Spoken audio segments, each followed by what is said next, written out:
Hi, my name is Stallone-Obaraemi Samuel. Today we have something, a burning issue we want to talk about, and it's around the question of who should train your children? Who should instruct your children on the way to go? Well, I think in answering that question, I'd also want to ask who's got the highest stake in the lives of your children?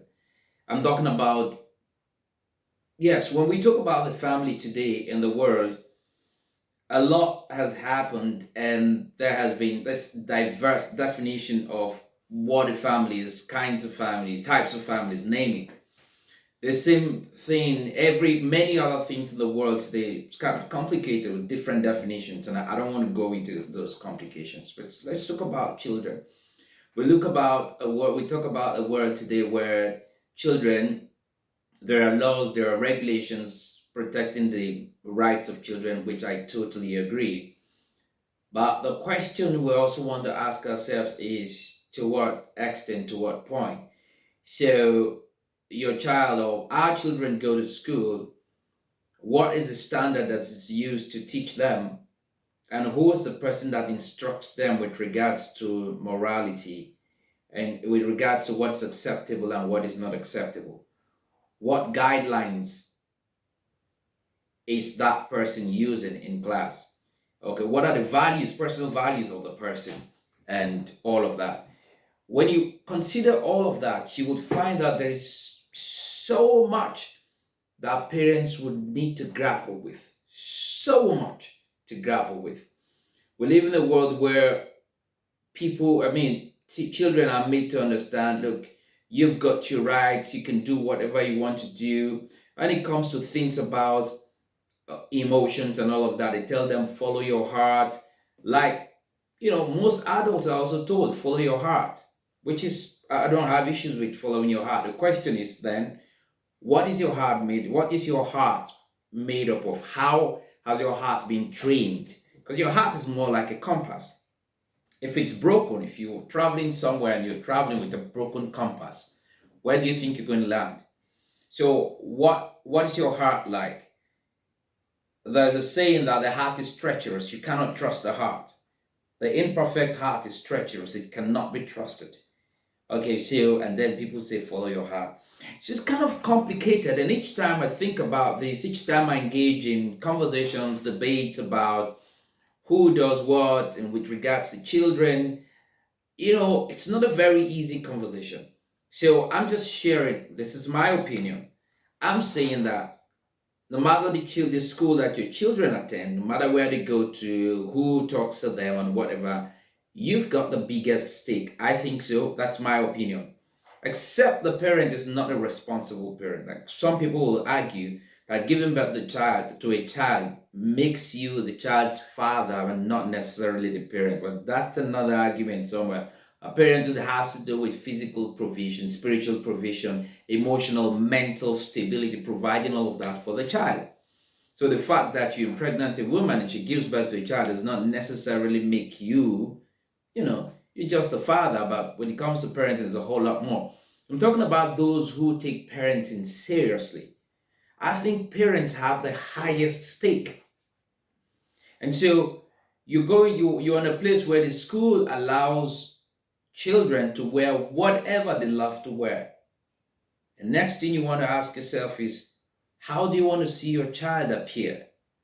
And how can you appeal to the heart of that child and elevate the consciousness of that child to understand what the child should accept?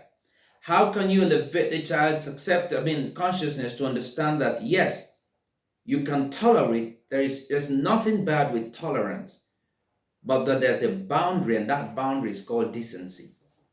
How do you raise the child to understand that, look, you've got to be responsible, you've got to be held accountable for your actions? When the world is drifting to a place where, people say, he's a child, she's a child.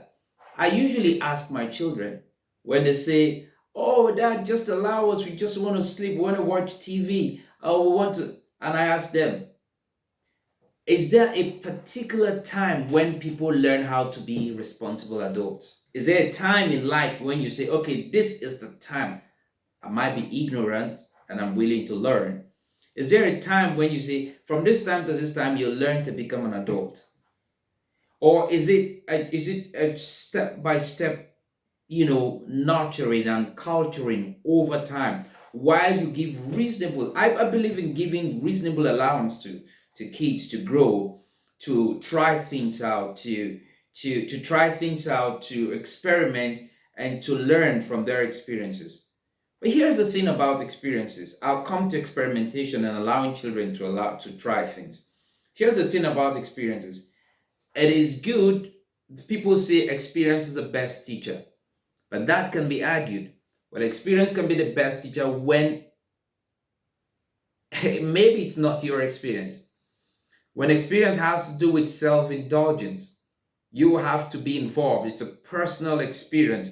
What if you don't come out of it? How is it the best teacher? Why do you want to go through same pain when you can actually look at examples in the past and then say, okay, I'm going to go through this route, I'm not going to go through this route. And then when we come to experimentation, it's like running a project without any control. If you're running a project, you build a software or something, you want to test it, there has to be some controlled environment within which you can test and then garner data with which you can say, okay, this is working, this doesn't work, this is what we need to do, this is what we need to tweak differently. So if we are allowing our kids to try things out, to experiment, they should do that within a safe environment. And who is supposed to provide that safe environment? A teacher in school, their classmates, other people who don't share the same morals and values that you share. I think the best person is you, the parent. Except you're not a responsible parent. Except I'm not the responsible parent. But if I'm responsible, you're responsible, we're all responsible, we care about these children, we would allow them to try things, but we would allow them to try those things within a safe environment. And so today, the conversation basically in this video is simply, who's got the highest stake? Who should be talking to your child? And so in as much as we respect, I believe firmly that we should respect the legal laws of the land, the country, and follow through. Those guidelines are there, but there is nothing, I repeat, there's nothing that can take your place as a moral compass for your children, except you yourself, you have issues with standards, setting standards for yourself and following those things. And we're all imperfect, we struggle, we make mistakes. But when you make mistakes, it means that you are trying to do something. That's why you're making mistakes, and you learn from them. And then you're also able to provide that guidance, that protection, as it were, for your children. Do not relegate your responsibility as a parent. Do not push away your responsibility as a parent to someone else, be it a teacher, be it a carer, whoever. If you can, to the extent possible, plant yourself in your kids. If you have some deficiencies and places you need, seek for help, ask for help, but do not think there's anything that can take away the place of a parent. Some of us had parents that were even illiterate. But you know what? The firmness when it comes to discipline, and the firmness when it comes to guidance really help. If I have friends, the parents are illiterate, parents are poor, broke, but hey, they were able to come up responsible adults. We've seen people where their parents had everything, they came out spoiled.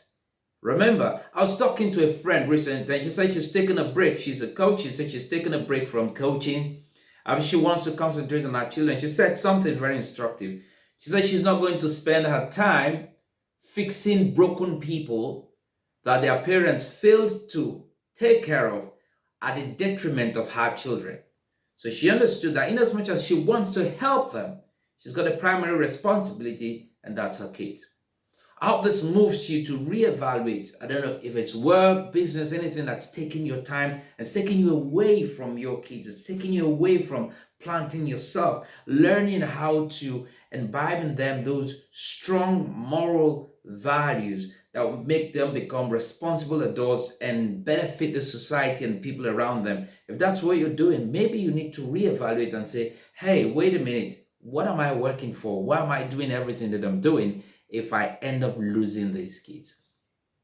Today it's about kids.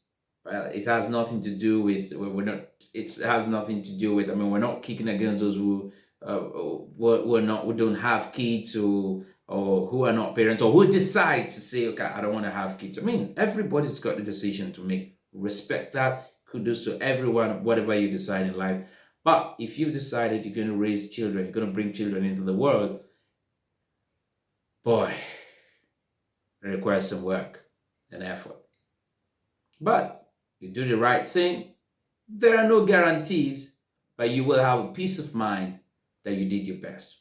My name is Stallone-Obaraemi Samuel, don't forget. And my sincere desire for you is that you go on succeeding by becoming a better version of yourself.